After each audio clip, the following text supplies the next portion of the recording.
Salve a todos, aqui quem fala é Luiz Falcon, agora dando continuidade a mais um vídeo para o canal, vamos abordar, como não poderia deixar de falar, sobre o assunto do momento, né? Ou seja, as eleições nos Estados Unidos, a recente vitória de Donald Trump contra Kamala Harris. Então, o assunto é muito relevante, justamente porque o fato se deu hoje, pela manhã,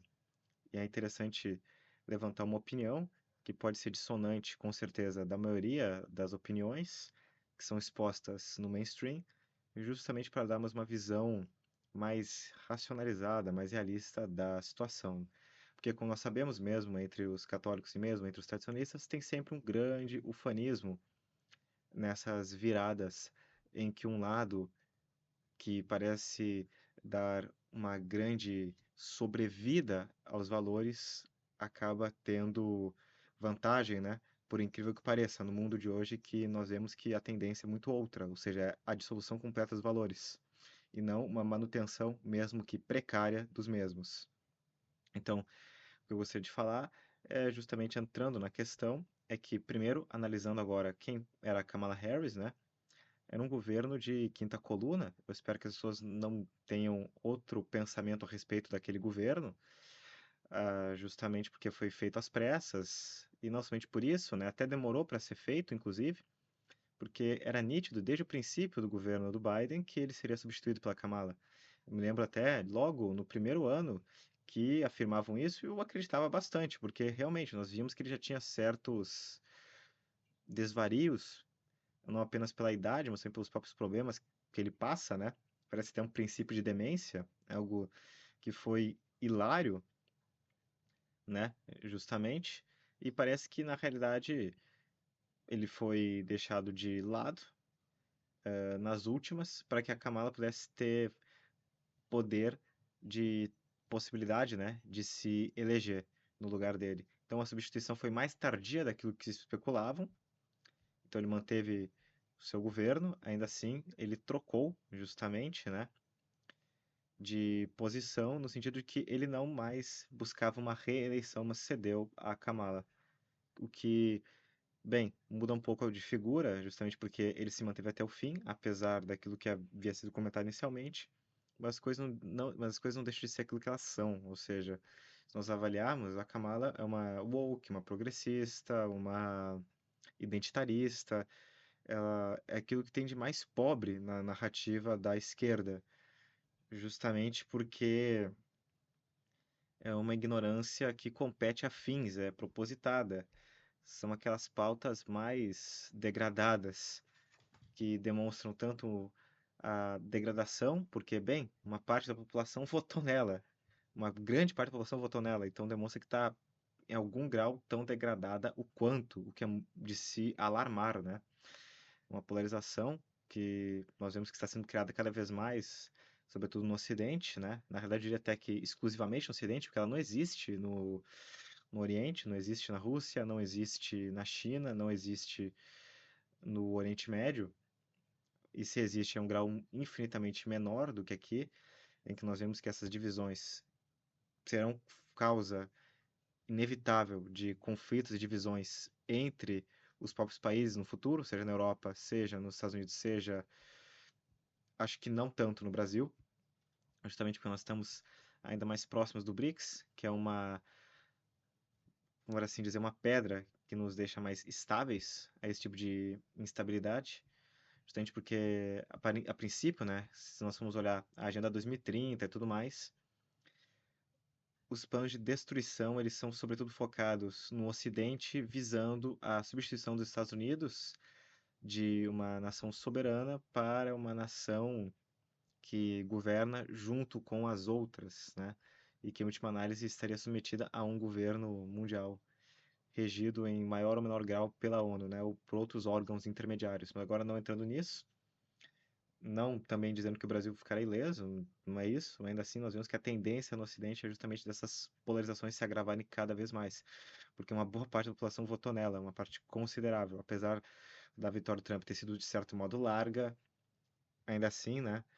Uma quantidade de mais de 60 milhões de votos demonstra realmente uma degradação de uma grande parte das pessoas que têm possibilidade de voto, ou seja, pessoas que já têm a idade da razão, né? Que aparentemente dizem, pensam, ainda por incrível que pareça, né? Não sei se é um exagero dizer que pensam, mas vamos considerar que sim. Agora, bem, o que eu quero resumir com isso não é aderir ao ufanismo trampista, mas simplesmente considerar o governo da Kamala como aquilo que é, né? Que é algo que seria justamente aquelas pautas que tentam jogar para uma polarização cada vez mais propositada os extremos e que fomentaria aquela formação cada vez mais deficitária dentro do discurso político, que nós acabamos em que essas pautas são cada vez mais faladas não apenas pela esquerda, mas pela direita que repete. Repete em que sentido? Repete no sentido de combater. Mas de todo modo, materialmente falando, é uma repetição. Apenas por estar repetindo esse mesmo conteúdo, mesmo que seja contrário, né? Porque toda propaganda, seja boa, seja negativa, ela sempre é expansiva por sua própria natureza. Caso contrário, não se trata de propaganda. Então, nós vemos que essas pautas, elas são cada vez mais o centro das discussões, não tem mais um teor realmente profundo, analisando com sinceridade. Os discursos são cada vez mais sentimentais, seja de um lado, seja do outro, ou seja, também pela coisa ter se instagramado, ter se socializado no sentido de a democratização da informação pelas redes sociais tornou possível a memificação das eleições, então nós vemos que tanto um lado quanto o outro, eles se valem em menor ou maior grau das mesmas técnicas de conseguir convencer o público, então que tem as suas deficiências por si só, justamente porque torna um discurso raso por sua própria natureza. Assim, ao invés de falar de ideias mais sólidas e concretas, fala-se unicamente de gays, lésbicas, homossexuais em geral, a causa negra, a causa identitária de fulano, de ciclano, até mandaram a bandeira da a bandeira de que representaria os gordos, né, que é o formato do hambúrguer. Então a gente vê que as coisas vão justamente se escalonando para baixo. Ao invés de subir o nível cada vez desce mais. Então, é uma ignorância que compete a fins, porque é propositada. Porque quanto mais um lado só fala sobre isso, como se fosse um disco arranhado, o outro acaba também entrando na mesma onda e repetindo na intenção de contrapor. Então, o discurso como um todo, ele acaba raso, extremamente raso. E uma competição para ver quem consegue mais likes, mais curtidas, mais mitadas, mais refutações, mais músicas de fundo, enquanto tem aquela legenda automática do Instagram passando na tela, né? Porque realmente o cérebro da população acaba se tornando cada vez mais sensível a esse tipo de meio de comunicação, o que faz com que, bem, as pautas se transformem em uma sopa de letrinhas, né? Ainda assim, isso é proposital, justamente porque nós vemos que as pessoas acabam tendendo a extremos que vão gerar futuramente uma divisão, que é muito provavelmente algo já planejado, né, para a própria destruição do Ocidente numa última análise. Ainda assim, gostaria de falar agora após ter admitido, né, que esse foi um governo, uma proposta, uma pauta de quinta coluna, tanto o governo Biden quanto a sua extensão possível, que seria o da Kamala, ainda mais, se nós pegarmos, por exemplo, para colocar um do lado do outro, ah, não há um paralelo possível entre um Putin na sua seriedade, na sua formação, na sua praxis, em contraste com uma woke progressista. Então nós vemos que nas próprias propagandas militares que os Estados Unidos estavam fazendo, e colocavam a abertura para soldados homossexuais posta de lado com a propaganda que o governo russo estava fazendo para alistamento alguns anos atrás. E ao mesmo tempo, em períodos iguais, né?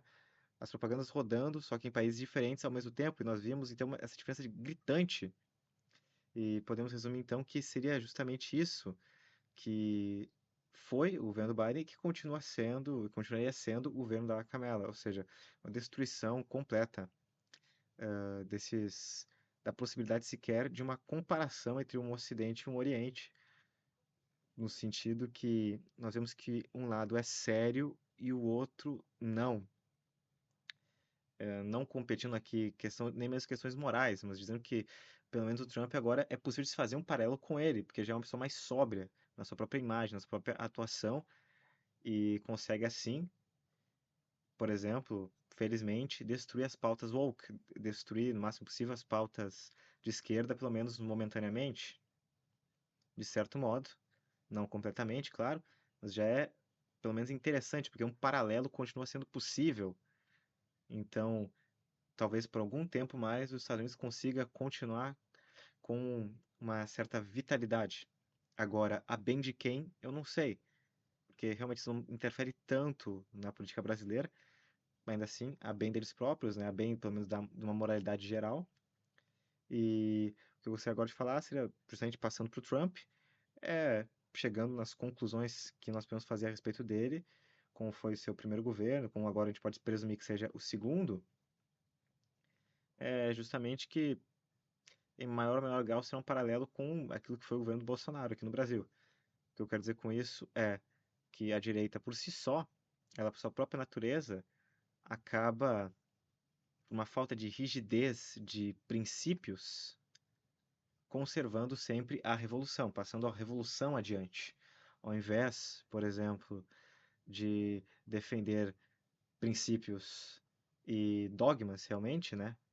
Nós vemos que há uma intenção da maior parte de conservar uma situação, um contexto de coisas, né? E mantê-las pela maior quantidade de tempo possível. Só que já são ideias que eles estão conservando que são de fato revolucionárias na sua própria essência, ou seja, é o sufrágio universal, a necessidade de espalhar a democracia como única forma de governo e uma democracia que por si só é liberal e que justamente porque permite com que tudo seja discutido sem censuras, que essa mesma democracia permite a sua própria dissolução e que acaba, como nós vemos, desembocando na tirania, porque o vício, como diz Aristóteles, da democracia é a tirania. Nada mais é, justamente, do que se nós fôssemos comparar o poder que os presidentes têm hoje em dia com o poder que um rei absolutista tinha. Um presidente tem muito mais poder que qualquer rei absolutista jamais teve. Com uma canetada só, sem ter que consultar ninguém, ele consegue ultrapassar todos os poderes de um modo realmente unilateral e imanente, porque eles colocam que a voz do povo é a voz de Deus, quando que na realidade esse próprio sistema de jogo de tesouras, que é a democracia moderna e liberal, ele nada mais é do que pessoas que são manipuladas a votar justamente naquilo que é sugerido a elas por aqueles que precisam dos votos delas para manter um sistema de poder. Assim, a grande massa da população não é capaz de ter um discurso crítico, um pensamento crítico, e não é capaz de ler as entrelinhas. Isso gera que a democracia ela é quase como se fosse um sistema que se retroalimenta, em que em uma hora para outra nós vemos um Trump vencendo, que é um passo para trás, aparentemente, mas que é para dar dois para frente, como foi o governo Bolsonaro, em que ele permitiu justamente um grande número de pautas identitárias, de pautas feministas e de pautas que não seriam nada conservadoras até em certo sentido, justamente porque ele não gostaria de ser autoritário e queria seguir as quatro linhas da Constituição. Isso é, porque ele não queria ser acusado daquilo que fazem os seus opositores. Nós vemos que realmente o Lula, hoje em dia, ele tem muito mais. Ele é um déspota realmente nas suas decisões em comparação com o Bolsonaro, que era muito fraco. Então, ele é unilateral, ele não pede permissão nem licença a ninguém, porque ele busca o poder assim e sabe como utilizá-lo, e muito bem. Agora, nós vemos que uma direita, tanto nos Estados Unidos, que já regou em várias pautas, como a pauta do aborto, por exemplo, é uma direita, no Brasil também, é um discurso que ele vive, de certo modo, em um tom negativo, ou seja, que eles não são homofóbicos, que eles não são racistas, que eles não são fascistas, que eles não são isso e aquilo, ok?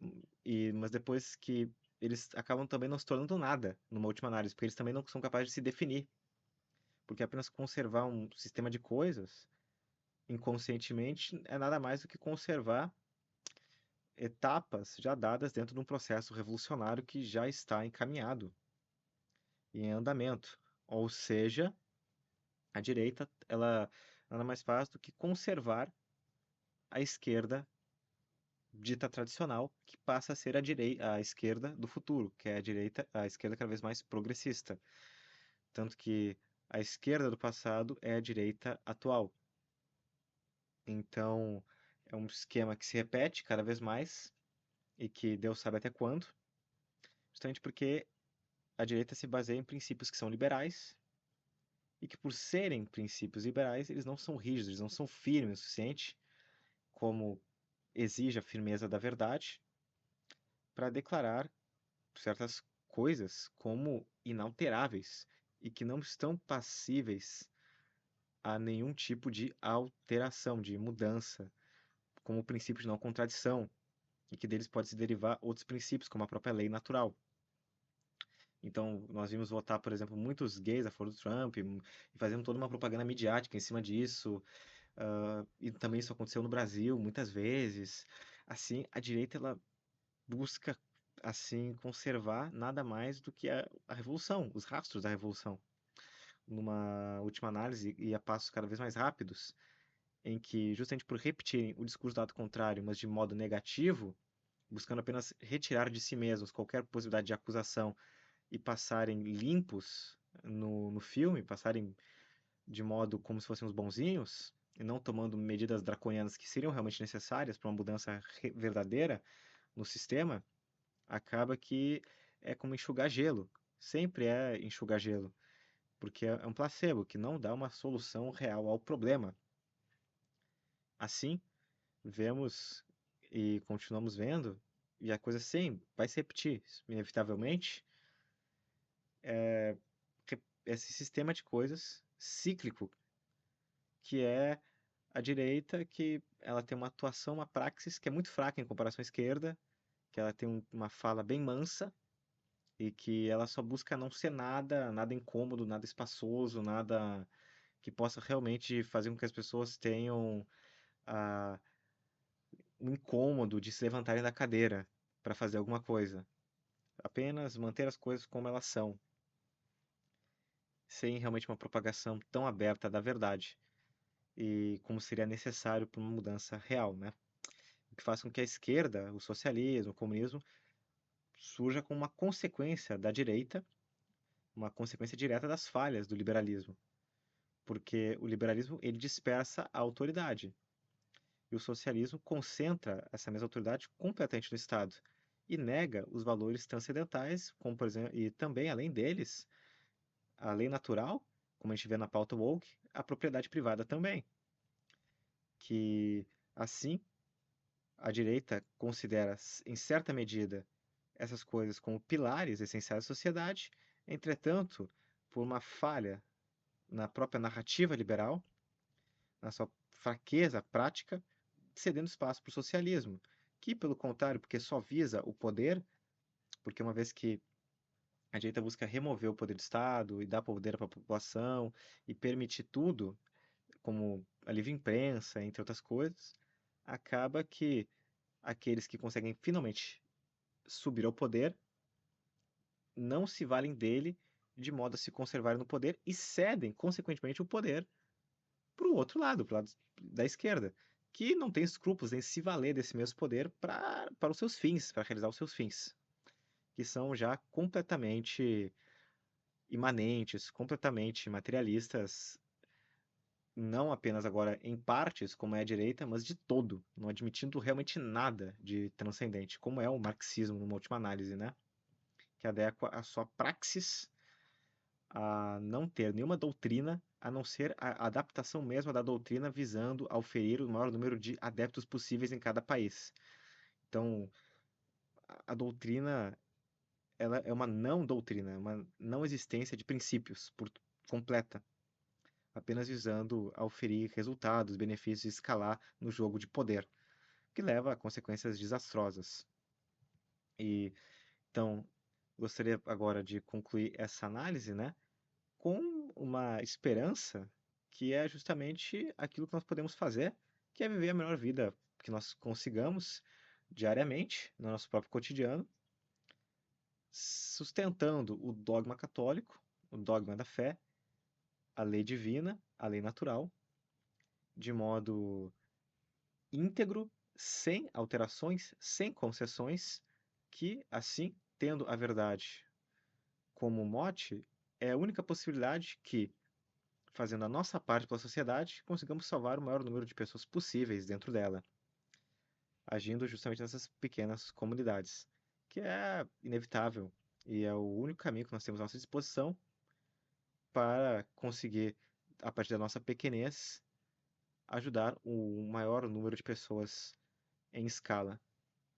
Agora, gostaria de finalizar justamente trazendo uma luz para esse cenário e para embasar também aquilo que eu disse, que foi o Juan Donoso Cortés, um autor muito contra-revolucionário, realmente um pensador muito refinado, elogiado por São Pio X, citado diversas vezes na Conjuração Anticristã, diversas notas de rodapé ele aparece sendo citado em diversos momentos do próprio livro. E então é um autor, um marquês, que representa aquele pensamento mais tradicional possível, que já foi perdido e que não tem senão como busca política aquilo que deveria ser o propósito de todos os católicos, que nada mais é do que encontrar Deus na história. A linha de ouro, o fio condutor da história é a providência divina, que a perspassa e que a controla. Porque o homem pensa que manda, quando na realidade ele apenas propõe, e Deus é que dispõe. Assim, remetendo-nos à nossa própria pequenez, recomendo este autor que consegue, mais do que todos os outros, explicar esse jogo das tesouras que é feito pelo liberalismo, representado pela direita, e pelo socialismo, representado pela esquerda, dando como a fonte de salvação para toda essa situação, para todo esse imbróglio, o dogma católico, a fé católica, que é aquilo que poderá nos salvar. Deixarmos o materialismo e passarmos a uma visão transcendente da história. E assim, independentemente da tribulação em que nós estejamos, seja política, seja pessoal, que nós consigamos saber que tudo é para a maior glória de Deus e que então, numa última análise, seja qual for o fim da história, ele já foi escrito, então não temos por que nos preocupar, apenas fazer individualmente a nossa própria parte, para a nossa família, aquilo que nos compete, a nossa obrigação, e, como dizia Monsieur Lefebvre, é fazer o bem e deixar o resto nas mãos de Deus. Assim, recomendo a aquisição do livro que é o ensaio sobre o liberalismo, o socialismo e o catolicismo, de Juan Donoso Cortés, um livro de 365 páginas, muito profundo e inédito em português, que nós acabamos agora por lançar e que a campanha encerra, inclusive, amanhã, dia 7 de novembro. E os livros que são publicados por nós, que são editados por nós, eles realmente demoram a voltar para o estoque porque as suas impressões são limitadíssimas, apenas aos compradores da pré-venda e depois pensamos uma reimpressão futura. Assim, se você quiser ter essa noção para conseguir ter uma visão política clara sobre a, como encarar a política atual segundo a ótica da fé católica, recomendo a aquisição deste livro que agora está em campanha, se encerrando inclusive amanhã. Também um livro, como pode ver no meu cenário, que é O Espírito Revolucionário na França e nos Estados Unidos, do Bernard Fay, que estamos agora, creio, com 5 estoques, né, 5 unidades em estoque,